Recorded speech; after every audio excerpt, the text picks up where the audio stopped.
Alhamdulillah wa salatu wa salam ala rasulillah ma ba'd. The question is asking about the narration of Anas bin Malik, Sahih Bukhari, Kitab al-Adab, the book of manners, Bab Husnul Khuluq, the chapter of having good manners, was-sakha wa ma yukrah min al-bukhl, being nice and kind, and how it is makruh to be stingy and mean and coarse. Anas bin Malik narrates, now this is the hadith that has been reported underneath this chapter.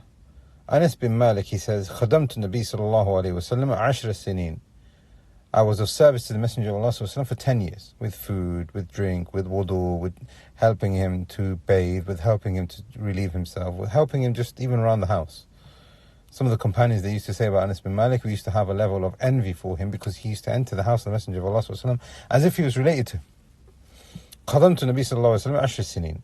I was of service to the Messenger of Allah صلى الله عليه وسلم for 10 years. فما قال لي أف. In that 10 years, he never said to me uff. He never raised his voice to me. He never said, ولا لم سنعت.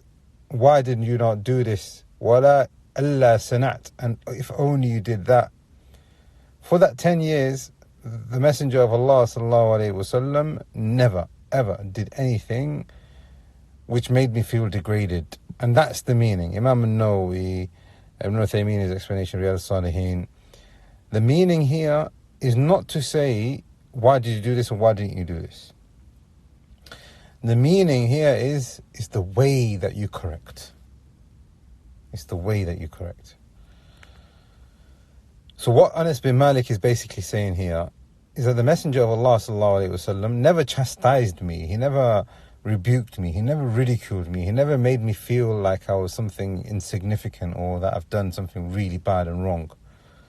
Rather, he empowered me. Even if I did something wrong, he never said to me, uff. He never said to me, why did you do this and why didn't you do that? Because the questioner is asking as a parent, my children make mistakes. We all make mistakes. Forget children, adults make mistakes. How do we then correct when Anas bin Malik has given this description of the Messenger of Allah sallallahu alaihi wasallam? We know that the Messenger of Allah sallallahu alaihi wasallam did correct by asking, why did you do this? If only you had done that. So for example, Jabir, radiallahu anh, when he gets married, he got married to a woman who had already been married.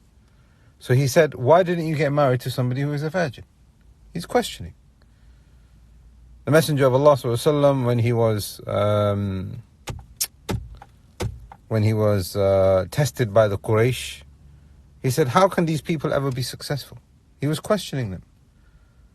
When the ifk happened, Umar radiallahu anh, he says, I know that Aisha is pure and she is innocent.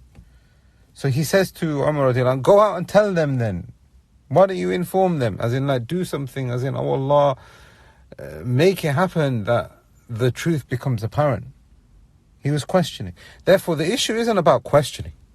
The issue is not about questioning. The issue is about how you question.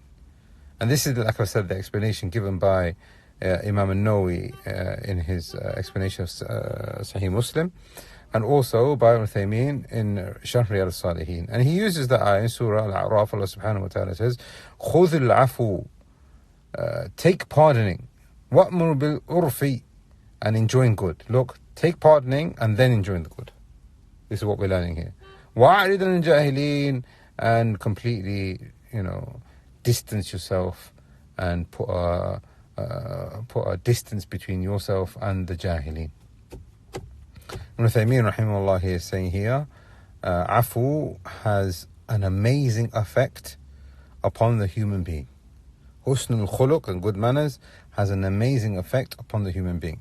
Now, if we go back to, like we were saying before, the chapter title, the book here is Kitab al-Adab in Sahih Bukhari, and Bab Husnul Khuluq.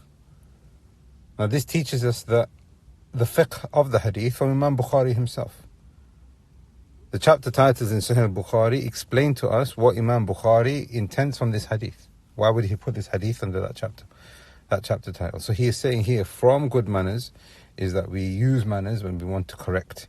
It's not necessarily about the wording, it is about the manner that brings about goodness and correction. And this is really important because, like I said, even with adults, when it comes to our deen, when it comes to our dunya, people are quite often harsh. People even end up boycotting. People making up names and ridiculing and say that this is the way of the Salaf. Ibn Taymiyyah rahimahullah, as well as voiced by Ibn Taymiyyah, as well as, a list of scholars. All of these things that have been narrated to us from the Quran and the Sunnah and the Salaf al-Salih, the intention behind, whether you are soft or gentle or whether you are harsh and strict, the intention is to bring about goodness in the person that you are trying to rectify. So if there is goodness in you being strict sometimes so that they learn a lesson, then that is good. And if the default, as Shaykh Salih al-Fawzan says, is that there is kindness and gentleness. This is the default. This is how he was, sallallahu alayhi wa sallam.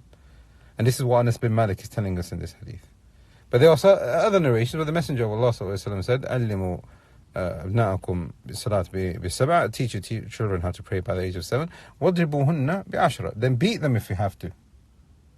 So now how is it that Anas bin Malik said that he never said "uff" to me here, and then he's giving a license to beat in another hadith? How do we reconcile? This is the point that we're making here. The parent, the murabbi, the person who has knowledge, the person who is in charge, the person who has authority, has to look at the greater good and the lesser of the two evils. You can't always be soft, and you can't always be strict.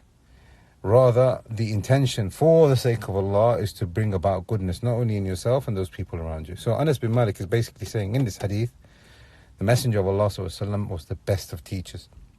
And he never rebuked me, and he never belittled me, and he never said to me, "Why did you do this? Why did you do that?" He never said "uff" to me. He never, swore at me. Hasha wa kalla an Rasulullah sallallahu alaihi wasallam. But this is what's happening in our homes. He never raised his voice. If there was correction that was needed, he would do it in the best possible manner. And this is the meaning of the hadith. We ask Allah subhanahu wa ta'ala that He allows us to rectify ourselves, and that Allah subhanahu wa ta'ala makes us of those who are مفاتيح للخير مغاليق للشر. هذا والله أعلم وصلى اللهم على نبينا محمد.